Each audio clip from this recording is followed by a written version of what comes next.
Thanks to a PS5 system update released toward the end of last week, we've now moved one step closer to video game storefront accessibility tags becoming an industry standard.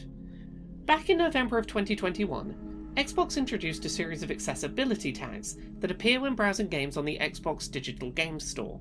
These tags, which were initially seen primarily on first-party developed video games, advertised accessibility features which could be found in those games, sorted into common categories of disability type. While third-party developers could apply to have accessibility tags listed on their games in the Xbox Store, Microsoft was clear up front that they had internal thresholds that developers would need to meet to receive one of these new accessibility tags. The examples given at the time included that a game couldn't receive a subtitle tag simply for containing subtitles. Those subtitles had to be of a sufficient size and legibility quality to ensure that disabled players knew they could rely on these tags having a meaningful impact on accessibility. These tags were introduced on Xbox around a year and a half ago, and have done a lot of good since their introduction.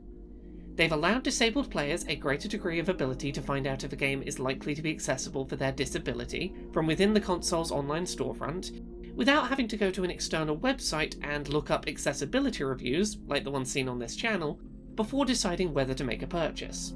In early April 2023, a little over a week ago, PlayStation announced that they too would be introducing accessibility store tags on the PlayStation 5's online game store, starting with primarily first-party titles and expanding the selection of games with these accessibility store tags over time.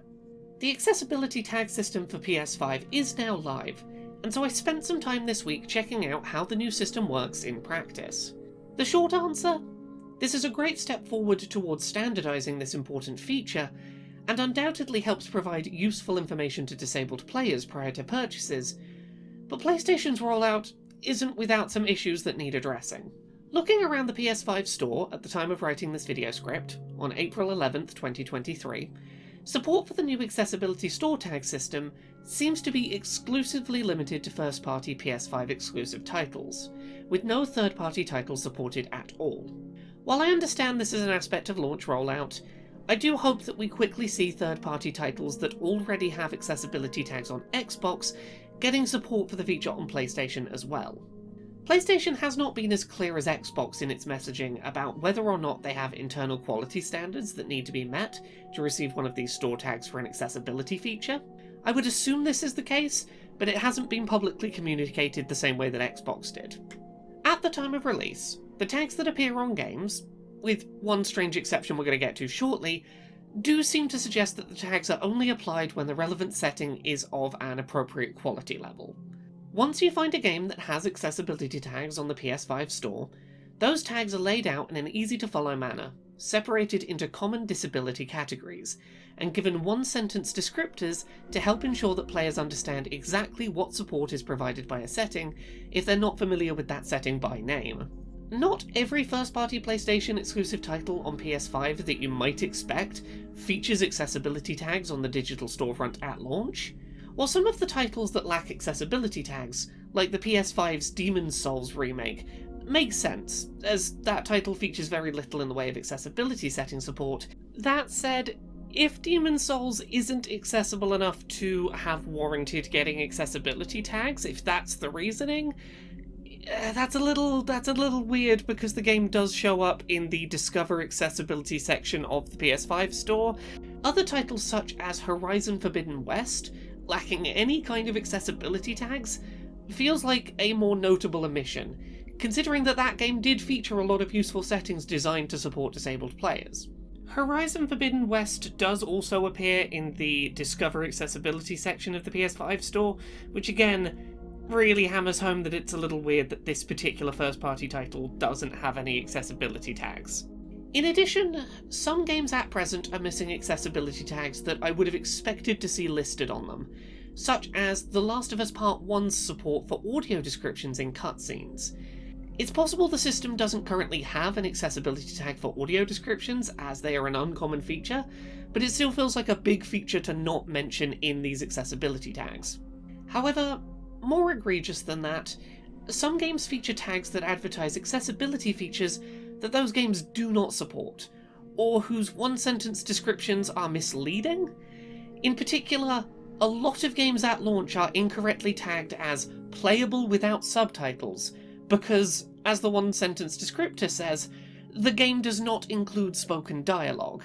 This is a theoretically useful accessibility tag. For players who struggle to read subtitles and cannot hear, games like Journey being playable without audio or subtitles are inherently more accessible. The issue is that, at present, this tag appears on Spider-Man Miles Morales, God of War Ragnarok, Ratchet & Clank Rift Apart, Ghost of Tsushima, and Sackboy: A Big Adventure, among others, all of which do contain spoken dialogue. The most charitable guess that I can make right now is that the intention was to communicate that these games can be completed by players who cannot follow subtitles or hear, because the spoken dialogue is never used to communicate vital gameplay information that isn't communicated other ways. Maybe they're trying to communicate with this tag that not being able to read subtitles or hear won't be a definitive progression blocker.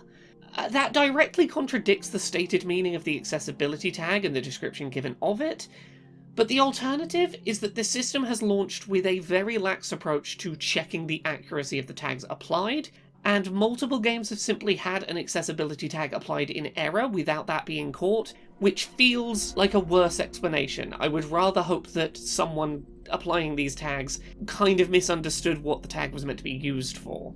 The reason this is an issue should be obvious. Accessibility store tags exist so that disabled players can make informed choices about whether a game will be playable or not for them without having to do external research. If you advertise an accessibility feature that does not exist, you may lead to a person purchasing a game only to later discover they cannot actually play it as advertised. Beyond that, my main critiques of the accessibility store tag system on PS5 at launch are fairly minor. I wish that the Discover Accessibility section of the PS5 store, which lists video games that are accessible for all, contained accessibility tags for all advertised titles in that section at launch. I recognise that many of these are third-party releases, but if PlayStation feels confident enough in the accessibility support seen in these titles to advertise them as accessible to all, you would hope that they could list which accessibility settings those titles that they're highlighting include. At present, that section of the store includes titles like Ikenfell, alongside titles like FIFA 23, which feature very different levels and types of accessibility. If you're, for example, looking for a game that supports content warnings and avoids randomized microtransactions because you struggle with addiction issues. Just saying that they're accessible but not having tags really highlights the disparity right now in how that section is functioning. Lastly, I hope that down the line, PlayStation offers a way for players to search for a specific accessibility tag to see which games offer that support type to players. I know I'm perhaps being a little critical here of PlayStation's execution of accessibility tags on the PS5 store, but I promise my criticism comes from a place of positivity. I'm incredibly glad to see Sony get on board with implementing this feature, and I want to see the execution improve because I think the feature is incredibly helpful when done correctly. This is going to help a lot more disabled gamers feel confident in their purchases, and that is a great step forward for the industry. Nintendo is now the only one of the three main console manufacturers not to support any kind of accessibility tags in their online game store, at least for their first-party titles. I hope seeing PlayStation get on board alongside Xbox encourages them to get on board too, as this is a wonderful feature to see being offered. We're slowly moving towards standardisation of accessibility tags on console game digital storefronts, something I've been pushing to see become a standard for a while. While PlayStation's execution could definitely use some work, I'm glad we've seen the effort made to introduce the feature to more players. Thank you so much to this month's Patreon backers who help make this show possible. You can support the show and everything I do at patreon.com/LauraKBuzz.